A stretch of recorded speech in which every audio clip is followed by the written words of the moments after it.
Well, college bands are really the fabric of the atmosphere at a lot of our stadiums and our basketball arenas and everything. And traveling around, they energize the crowd. They, great opportunity to represent the universities. And the idea of bringing them all here today to showcase them all together in one place, because oftentimes you don't get to see the bands of your other competitors except at events like this.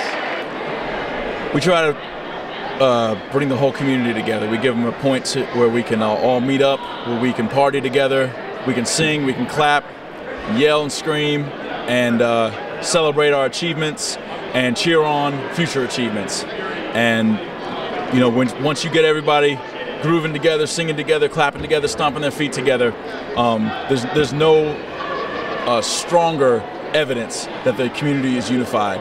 And it's a good thing too, because it takes a lot of support to run those programs. We got to purchase instruments, we got to get buses and hotels and feed everybody, and that takes a large community.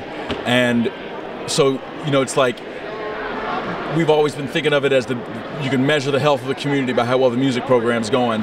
But then on the other hand, the health of the music program is going to make the community healthy. So that's what we're about. Music programs in any school district, in Richmond, in Texas, in Washington, anywhere that there's public school music going on, it needs desperately to be supported. Especially during times like these where everybody's looking on a statewide level, on a school district level, to cut budgets.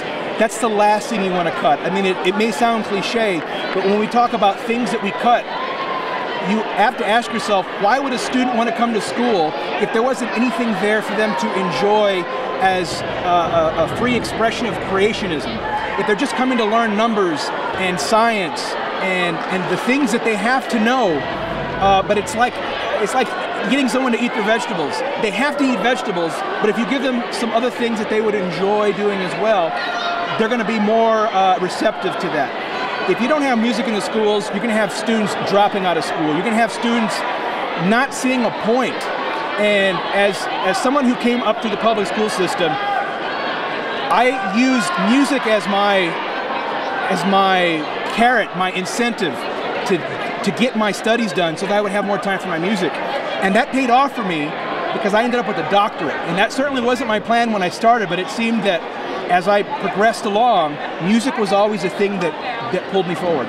So if you can reach out to a student in 5th grade, 4th grade, 3rd grade in a beginning music program and support them all the way through their high school years, you'll see so many things increase.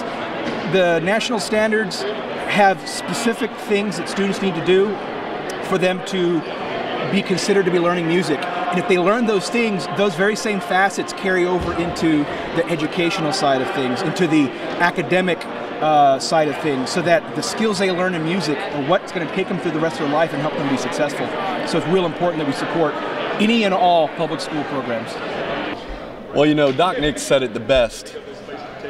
It's life-changing.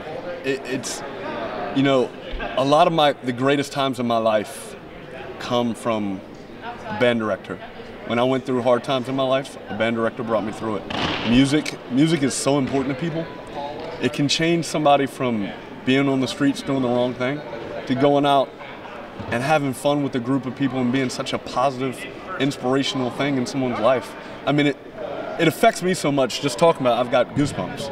I mean, when kids can experience that, it's amazing. I mean, and this might sound silly, but it's so important that I don't even know what to say about it. The words that I say wouldn't compare to the importance that it is.